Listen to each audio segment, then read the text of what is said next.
Hi everyone, Joe Yudin here, owner of Touring Israel Luxury Private Tours.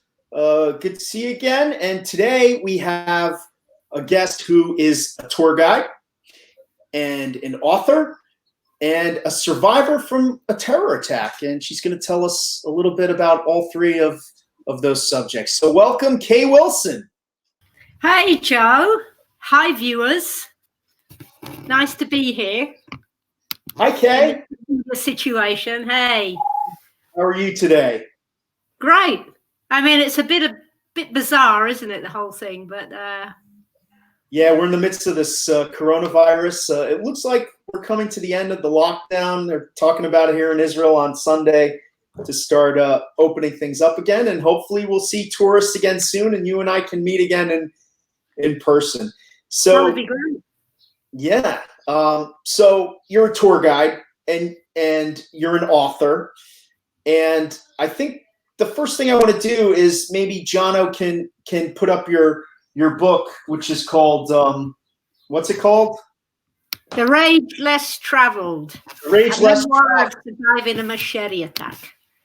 Right, The Rage Less Traveled. I read the book and it was very intriguing, and of course people can buy the book on Amazon. One of the things we do with UK, as you know, is our tourists who come to Israel and are interested in various subjects, we match them with certain Israeli personalities, whether it be politicians or soldiers or generals or journalists, or and they meet over coffee and they have a discussion, or sometimes over breakfast, sometimes dinner. And we do this with you, and it's a touchy subject. So before we get into your book and your experiences, why don't you tell us a little bit about yourself? Where do you come from originally? What was your upbringing like, and what brought you to Israel?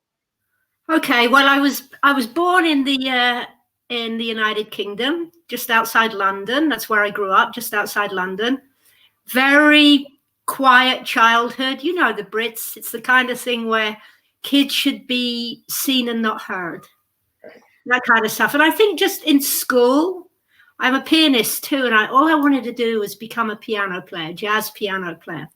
So I wasn't the slightest bit interested in science and, or geography. The only reason I wanted to learn geography was how to get to the next gig. And I just felt it was also part of the epoch of those days. It's a different education then. I'm 55. I'm never going to hide my age. No need to be embarrassed about all that. But it was a very different way of education. I grew up very assimilated. And then in high school, I started reading about Israel. Not in high school, but we were learning about the war. And I thought, I might as well, I'm Jewish. I might as well learn a little bit about Israel. Started reading about Zionism. And I realized in my teens that I didn't want to stay in England. I always say, concerning my own immigration, I say I escaped from England. I mean, it gave me beautiful things, but I wanted to feel alive. And I never felt that in Britain. So I came here when I was 21. I was an amateur Zionist, and I just wanted to bump into a handsome prince, tour the world. And, well, what can I tell you? I arrived in Tel Aviv and never left. And that was it. That was it. It was like, have you ever seen the video, the film, The Wizard of Oz, Joe? Absolutely. Okay, so remember, this is what it was like. Everything up until I arrived in Israel, for me, felt very grey. And then suddenly you arrive in Israel, and Israel in the 80s is not Israel today. It was almost dysfunctional, I'm sorry. But it was only like 38 years old when I came. And it was like the Wizard of Oz. I was suddenly thrust into this technicolor world, where I grew up, where kids should be seen and not heard. Suddenly, babies can argue before they can walk. And I thought, honey, I'm home. And that's it. And I just knew I was home. And I spent the next 25 years in Tel Aviv. And I tried to do as many jobs as I could, anything but sitting in an office, whether it be playing really bad piano in cheap bar mitzvahs or working at a zoo or a FedEx rider. And then finally, as age would have it, I decided to settle down. And I loved Israel so much. And that's why I decided I wanted to become a tour guide. So I became a guide in 2005. And 5 years later is when my life took a turn in a completely unexpected way. Right. So I really related to your book, and I really related it to what you say right now. We have very similar backgrounds. I grew up in New Jersey. Great life, privileged life, fun, enlightening, but I never really felt alive. And after college, 21 years old, I came to Israel, 1990, and I never left. And eventually I became a tour guide because of that whole, the history here is just so alive. Everywhere you turn, under every rock you turn over, there's so much history, and it's our history as Jews that goes back 4,000 years, and there was nothing else I wanted to do but be a tour guide. I was always into history, so I became a tour guide in the year 2000, and so very, very similar parallel paths. So you became a tour guide in 2005. I know. I read your book. You met your friend Kristen. What's her name? Yeah, Christine Lucan. I met her in Poland. I also wanted to guide in Poland. You were guiding the March of the Living tour? It wasn't the March of the Living. I was always very interested in guiding Christians. Okay. Because as you know, as a people, we've suffered under different ideologies and religions. And I felt for the most that a lot of it is a matter of education. So I wanted to guide Christians historically about the Holocaust, and also certain theological things which could have led to being not just bystanders. And so I went to Poland to train. I joined the tour to train, and that's where I met my friend Christine. And she's one of those exuberant Christians where basically Jews can't do anything wrong. But between you and me and off the record, we know who we are. Right. But I thought it would be kind of nice to invite her over here for a short weekend. And that's when she came in December 2010. She came for 4 days. So in December of 2010, just a little background, there had been 5 good years, 6 good years even, of relative peace and quiet in Israel. The Second Intifada, which began when the peace process broke down, when Yasser Arafat walked out of the Camp David after being offered 98% of supposedly everything he wanted and 2% of land in the Negev to make up for what we were going to keep, half the old city. He just walked out basically and started this, they call it an intifada, but it was really a war where thousands of Israelis were either killed or maimed between the year 2000 and 2002. In 2002, we elected Ariel Sharon, and he wasn't having any of it, and he called up all the paratroopers after a horrid terrorist attack on Passover of 2002, where a suicide bomber blew up a hotel during a Seder, killing 30 members, mostly of the same family. And he sent us in to reconquer the West Bank, and we did. And I was a part of that. We reconquered the West Bank, and then Ariel Sharon, in the next couple of years, he built a fence,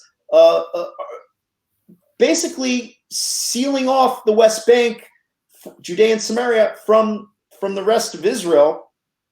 And then from 2004 on, until the whole missiles really began with Gaza, we had a period of relative quiet. And it's during this period of relative peace and quiet where your story takes place. Tourism was back in full swing. And walk us, maybe I don't want you to tell us, all the details of your book, but what happened?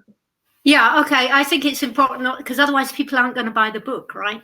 Right. But to cut a long story very short, you're absolutely right. It was a period of relatively peace, or what in the Arab world is called a hudna, a ceasefire, so they rearm.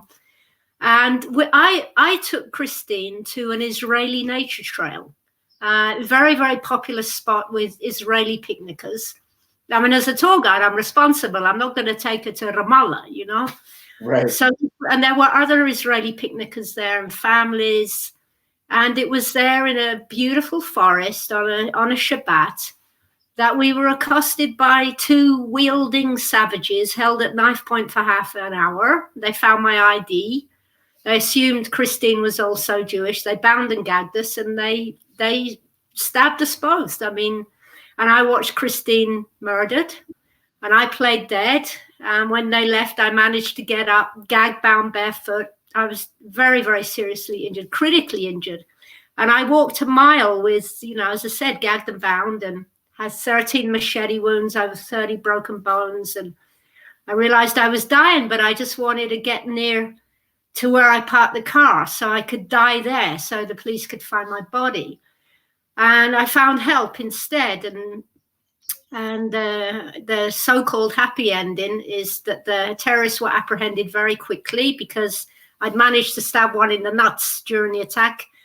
And the DNA, his DNA on my sleeve, helped the police catch them. And then they confessed to murdering an unsolved murder of Netta Blatz-Sorek 10 months previously. I was in court with them. I have to tell you this about the court, even, you know, no spoilers, all right? Everybody knows it's a happy ending, for me at least. But the judge asked these murderers, he said, but why did you murder an American Christian? And I'll never forget it, Joe. They like snickered, they smirked, they yawned, and they said, oh, we thought she was Jewish. So Christine was executed for mistaken identity. They got sentenced. The one who murdered Christine had also murdered this Netta. And there were rapes he did with other women, and we weren't raped, thank God, and attempted murders. And so he got 120 years. And the one who tried to murder me got 35 years for the life of Christine and 20 years for my own attempted murder. And long may they stay in jail. I just hope that Israeli government policies don't capitulate and do this absolutely unthinkable step, which they've done in the past, by the way, which is to let out over 1,000 people with blood on their hands, you know, and some call it kind of exchange. So that's always a little worrying for me. You know, will they be on the list? Right. You know, I don't want people to get the wrong idea about Israel. You know, if you compare Israel, even at its most conflicted times, Israel is always statistically one of the safest places in the world. You know, if you compare last year's murders in Jerusalem, you know, a city of 850,000 people, with the number of people murdered in Indianapolis, which also has about 850,000 people, you know, the numbers in Jerusalem are a dozen, and the numbers in Indianapolis are hundreds, approaching the thousands. So, you know, we're talking about a specific event which is, you know, horrible and terrible and unfortunate and really just gruesome. But to compare it to other places in the world, Israel is a very safe place. So you manage to fight back, and I think that's something that's very Israeli. When people are faced with terrorism, with kidnapping, with people who are going to do nasty things, and their ultimate goal is to kill without thinking about the repercussions of themselves, they're going to kill. And you realize this as an Israeli, and you fought back, and although your friend was murdered, that fighting back enabled the police to find these two men. And I just found someone was looking after you. You say that you stumbled upon a family of picnickers. Well, one of the picnickers happened to be a paramedic, right? Yeah. Another one was an ex-soldier in an infantry or a tank unit. So these people were very able to help and to call police, and the paramedic was able to say, she doesn't have 10 minutes for an ambulance, and you heard the helicopters, and then the Israeli version of the FBI, the Shabak, came in and were very quick in finding the cell. And if it wasn't for you thinking fast and taking action, those two animals might still be out there doing some terrible things. I mean, do you think it was that Israeli mentality that had already sunk into your psyche that helped you fight back? I don't know if it was the Israeli mentality. I think it definitely is an Israeli mentality. It was more for me like I wanted that autonomy, that last autonomy to choose where I die.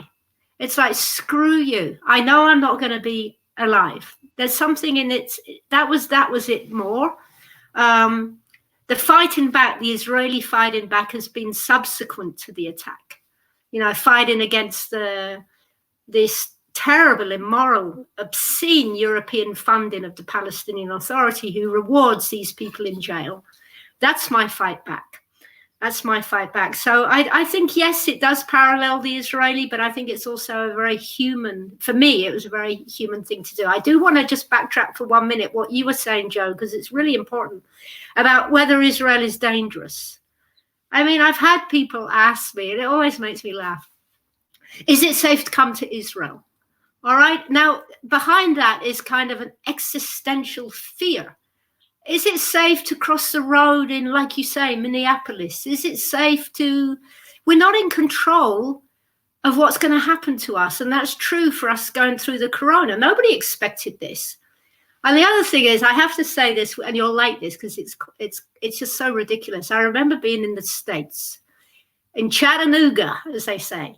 And I was in this shopping precinct, and I thought, I'll try a McDonald's. I mean, I never eat this crap, but I think I'll try it. So I got a little tiny McDonald's, and I went outside, and I sat next to this gentleman, and he'd got like a double Mac, fries, chicken wings, and we start talking. And he looks at me, and he says, oh, so you're from Israel. Is it safe? And I said, much safer than what you're just going to put in your body. Absolutely. Anyway, yeah. So I had to go back on what you were saying. So yes, it's the Israeli thing, but I think it's also we are born with a sense of autonomy, where we can, if we can't control our destiny, we can control how we deal with things that happen to us. So you mentioned that the terrorism that happens periodically is funded by the EU. And I know that basically the Palestinian government, the Palestinian Authority, the formerly of the PLO, they give money to the families of terrorists who are imprisoned or killed by Israel. Killed, of course, in action. There's really no usable death penalty here in Israel. So is that what you're talking about? And do the families of the two terrorists who murdered your friend and attacked you, are they receiving funds from the Palestinian Authority that are backed by the EU and used to be backed by the United States, which has recently stopped paying the PLO if they continue to give these payments? Are they receiving payments? Yes. And first of all, I do want to say that it doesn't matter what side of the political spectrum you're on. And politics is very personal for us all. Okay, so what happened when President Trump became president? One of the first things he did was stop the funding of the Palestinian Authority. Whatever other policies, I don't understand American politics. I'm not interested in it. But this was very meaningful for me because I'd been trying to get the previous administration to stop this funding, saying, look, an American citizen has been murdered, and I heard nothing. So America did that. Christine, we should point that out. She was a tourist Christian, but she was from the United States, from the Midwest, was it? Yeah, she was originally from Texas and was working in Virginia. An American Christian was murdered because they thought she was a Jew, and American monies were funding her murderers. But that did stop. Britain has left the EU. Okay, EU still funding. I'm really hopeful that under Boris Johnson, I think he's so marvelous, he's the Prime Minister, and we didn't get that other, what's his name, Corbyn. I'm really hoping that Boris Johnson will stop the funding, because the Department for International Development of Great Britain have given millions to the Palestinian Authority, millions. And at the moment, I haven't got a positive response that Britain wants to stop that funding. Overall, I think the latest statistics are the Palestinian Authority have received over $70 billion. My would-be murderers, Christine's murderers, they've received, at a minimum generous guess, over $80,000 each. So they weren't killed. They weren't executed. They're in prison. They have conditions that are more suitable for a country club. And they get a murder stipend of a few $1,000s a month. And their families got money too. You know, it's unthinkable that this is happening. Right. You know, meanwhile, a couple of podcasts ago, we were talking about EU-funded desalination projects in Gaza and French-funded sewage filtration projects in the West Bank. And I don't think you and I would have a problem with those type of projects. But knowingly giving money to an entity that glorifies terrorists such as these, and giving them and their families money because they murdered an American tourist, is just baffles me. The logical conclusion to that is that they want this to happen. I mean, there's no other logical conclusion that it reeks of anti-Semitism, and of course, you know, people don't want to see it that way, but I cannot see it in any other way. It's absolutely right. It's look, and I'm very interested in guiding the Holocaust, as I said, and I'm not the kind of person to throw the word Nazi around when I don't agree with somebody. I have a lot of Palestinian friends, and I mean that, dear people who live in difficult conditions. And they often bring me like school textbooks. And they say, Kay, look at this. This is what they're teaching us. They're trying to teach our kids that Jews are pigs and monkeys. And there's a lot of mimicry from 1930s Germany in cartoons about what the Jewish world is today. So I don't say it lightly.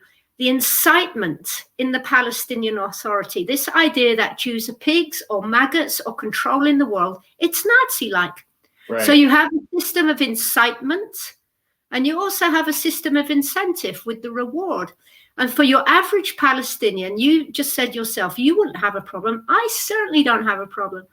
I say to my friends when I go there, I say, well, where are your libraries? Where are your art galleries? Where are your playgrounds? Where are your first-class clinics? What has happened to these $70 billion? So for people who are not going to speak out about the funding, if you're going to just divide it, and we like to simplify things, there's pro-Israel, pro-Palestinian. I am pro-people.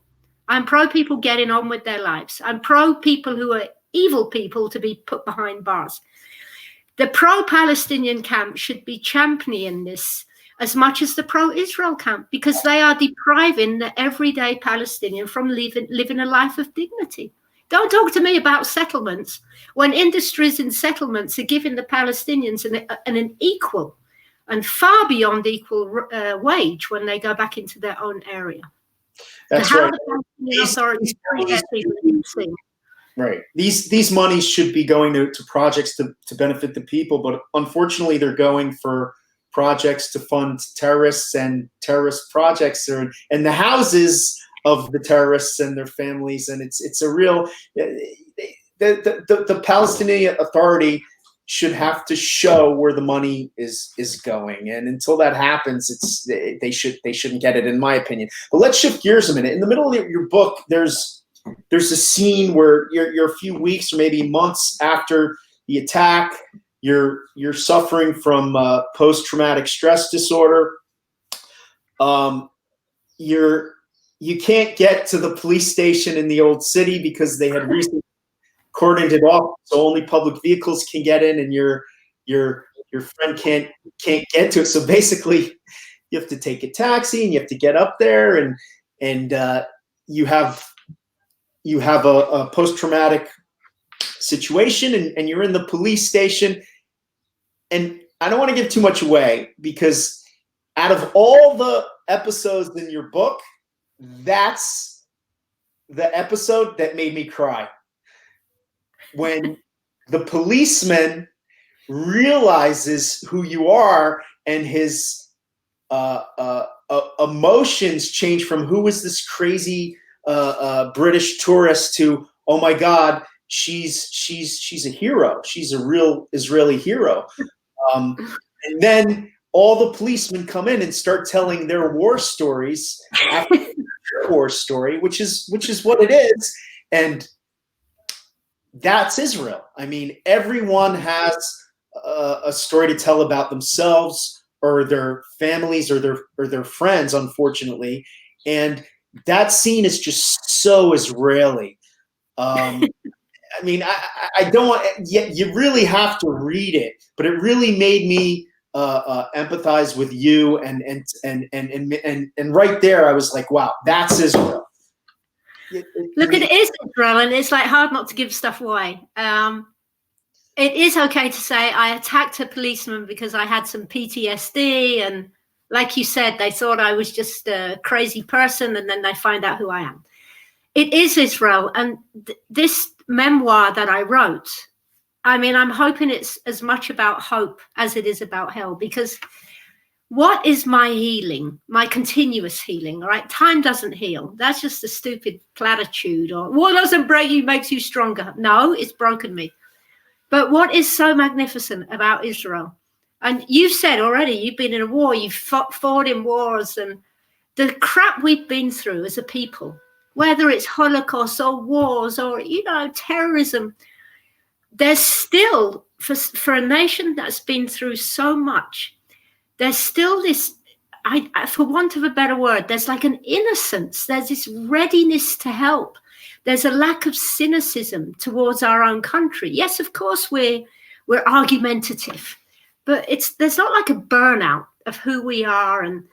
And this particular chapter you describe, Joe, would be, I learned a lot there, which I didn't write in the book, but I did suffer from an elitism after the attack, that nobody has been through what I've been through. I mean, you might have been shot, but I've been stabbed. You might have been stabbed, but I've been stabbed 13 times. And this is such a futile and stupid way to carry on. We can't compare suffering. But I understood through that particular happening that it's not about who's the biggest victim. I mean, what is it? I don't want to be defined by what happened to me. I want to be defined by, I play the piano very nicely, I have to say, and I draw cartoons. I'm a terrible cook. I want to be thought of as a kind person, somebody who wanted justice. I don't want to be saying, oh, Kay is the one who got stabbed. And that little encounter in the police station where everybody's rolling up their pants and showing their bullet wounds from this war and this war. I mean, the sheer hubris and arrogance it revealed in myself. Like, how dare I assume that what I've been through is the pinnacle of suffering? It's simply not true. And you don't have to be in a terror attack to have suffered. But the beautiful thing about Israel is we're not defined by our suffering. We're defined by our life. We're defined by a zest and a quest and unquenchable desire to live and for the goodness of the community. And we can laugh about it. I would never laugh about what happened to my friend. It's not funny. But I can laugh about what happened to me, because when I can make people laugh, we've beaten them. Right. They've tried to raked death, and we shall sow life. So I wanted the book. And it is very Israeli. There's a few things which are so crazy, you just have to laugh out loud. And that's Israel. It's clumsy. It's well-meaning. It's awkward. It's cringeworthy. And it's absolutely beautiful. Right. So maybe Jono could put the cover of the book up on the screen again, which is available on Amazon. I downloaded it last night, and I read it last night. Really powerful. But you had a problem getting this published. It wasn't so easy getting a book deal. I don't. Maybe you even self-published it. I don't recall. Tell us about that side of it. Well, thank you for asking me, actually, Joe, because I didn't know anything about writing a book. I had to work very hard on the actual skills of writing and not preaching and making it readable. And then it comes to the publishing world. So I was told you have to write what's called a query letter and you send it off to agents. Now, in the literary world, to get a book published, you need one of three or two or three of three things. One would be you need a story out of the ballpark. I'm talking about memoirs. You need to have something that really no one else has. I think I'm pretty close to that, right? Not many other people have been through what I've been through in that sense and lived to tell the tale. Secondly, if you don't have that, you need what's called a platform. You need to be kind of well known. I mean, let's go back to, like, if Bibi wants to publish his memoir, everybody's going to buy it. It doesn't matter what the person has done or not done, he's well known.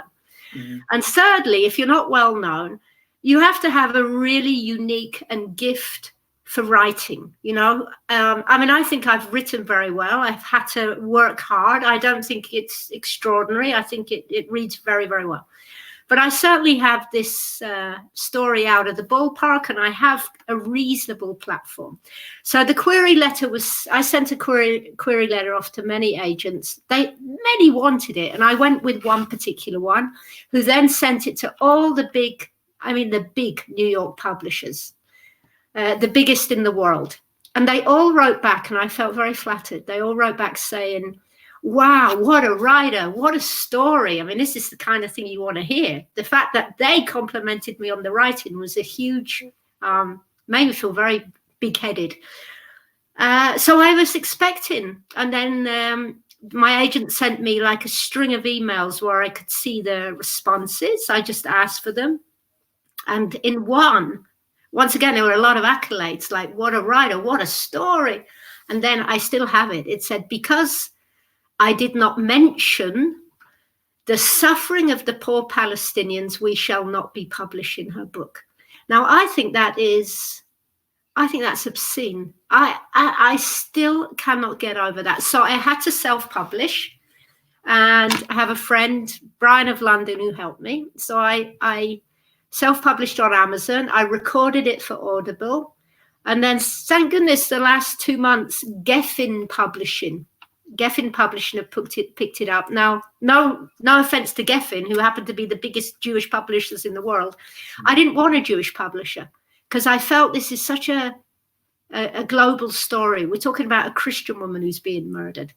And me as a not particularly religious Jew, you know, it's a very much could have a much broader audience. But I'm thankful now that Geffen have taken it up. But the idea that people wouldn't publish it because what about the poor Palestinians? Are you out of your mind? Right. I know something too.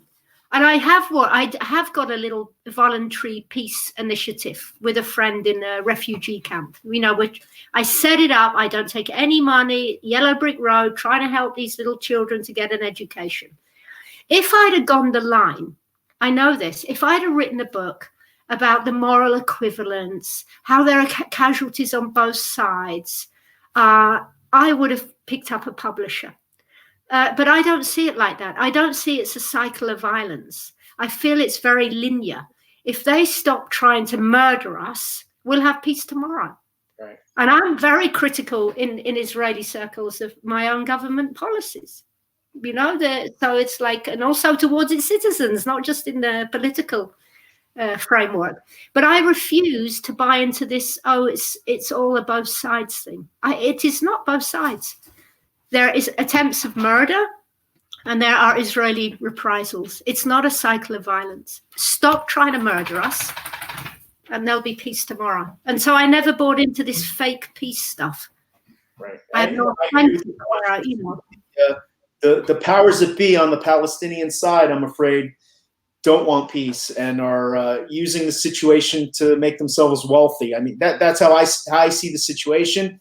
And people are suffering on both sides. But as you said, if the attacks on us would stop, there could be peace tomorrow. The vast majority of Israelis want a two-state solution, and poll after poll after poll, you know, says that. And And it's a real shame that this in the press, which it's changing lately. I see that this whole idea of a cycle of violence. Certain journalists are coming out to zoom out, as Maddie Friedman, who writes a lot for the New York Times, was an AP reporter, always says, to zoom out of the Israel-Palestine conflict to see the conflict here as part of the greater Middle Eastern picture. Anyway, Kay Wilson, thank you so much. It's been a real pleasure. For anyone who's coming to Israel who wants to meet with Kay, of course, just tell Jono or me. I really appreciate your time. Shout out to Jono Rose, who's behind the scenes pulling the strings. There he is, the Wendy Perrin travel specialist for 2020. And buy Kay's book.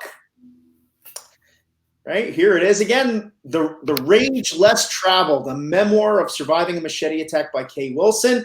And don't forget to subscribe to our YouTube channel and stay tuned for more podcasts. Kay, thanks again.